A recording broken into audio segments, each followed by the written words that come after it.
11:57 a.m. Yes, Mr. Anthony, this is the gentleman that was just at your door who you refused to open the door or talk with. This phone call was made by a debt collector to a laid-off executive who had fallen behind on his car payments. And if you refuse to answer the door to me, I guarantee you I will wake up every neighbor in your entire building. Okay, and I'll let everybody know you don't know how to pay your bills. The foul language, the threatening tactics, and the timing of the call in the middle of the night are all entirely illegal under federal law, but quite common, according to at least one former debt collector. Mean works better than nice. Mean works better than nice. In the terms of being a debt collector, it does. Until he quit the industry in disgust with himself, Mike Flanagan was that kind of debt collector, making big money on the phone as Mr. Mean. I was not only Mr. Mean, but I trained others on how to be Mr. Mean. When I first became a bill collector, I had absolutely no idea how ruthless and mean I could be, and for God's sakes, I was a U.S. Marine. Flanagan agreed to provide 2020 with a rare inside look at the secrets of his success as one of America's 146,000 debt collectors. If you could get a woman to cry, it was a slap on the back. That's a badge of honor. It's a badge of honor. To ruin your day for the ultimate purpose to get your money, well, I don't mind ruining your day. I'll sleep fine tonight. First of all, ma'am, that was pretty ignorant, but I wouldn't expect anything less from you because you are totally ghetto. And debt collectors across the country have been caught on tape doing their own version of Mr. Mean. Tapes provided to 2020 by consumers and their lawyers. Second of all, ma'am, learn English. Get an education. Since you're sitting on your fat derriere all day long. You're just a loser. You're a loser. That's why you're in collections. Because you owe money you can't pay. Why don't you just go jump in front of a train? Why don't you do that? Get it over with. Some people you can be completely polite and sweet to.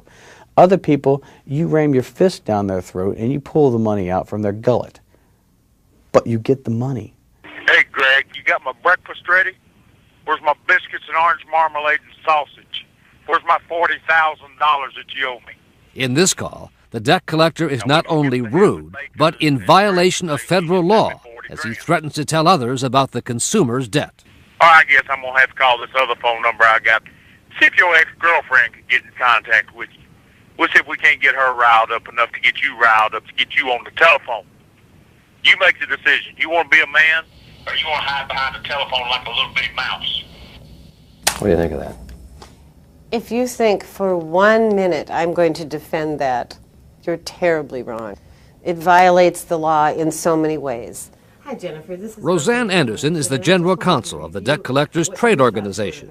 She says the vast majority of the country's debt collectors follow the law and provide an important public service to the economy, collecting billions of dollars a year owed to American businesses. There is nothing wrong with being a debt collector. In fact, I applaud that choice as a profession. Over the years, this is an industry that has had a very big black eye for alleged abuses and ugly practices. What do you say about that? I say that that stereotype is old and outdated.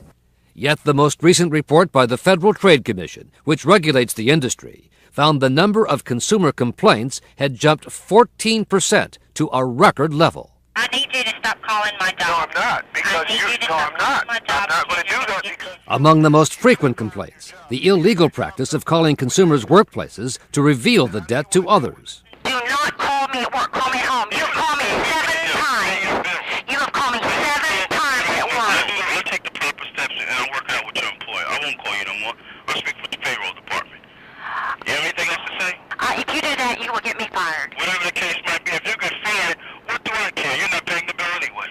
There are also thousands of complaints about debt collectors threatening dire consequences, falsely implying consumers have committed a crime. 'Cause I'll put your ass in jail. Another violation of federal law. Do you want to go to the big house? The where? Big house. That's what they call prison in America. Am I going to be arrested for this? Of course you will. I will? Of course you will. But the most common complaint involves the kind of thing that left Loida Riptos of Minnesota in tears, trying to collect from someone who does not legally owe the money. I don't want to pay a debt which is not mine. Even after she filed a police report about a case of identity theft, debt collectors continued to hound her, to pay a $1,200 credit card bill for an account someone else had opened in her name. You know, they keep on calling me and saying, After you filed the police report? Yeah, after they file a police report, they keep on calling me and try to get that money. 6 other companies had stopped their collection efforts, but not Apex Financial and its collector, Mel Barrero. I didn't call you to go through this whole ordeal all over again. What are you? Are you gonna I am the guy who's going to end your life. That's who I am. End my life? What, are you gonna kill me?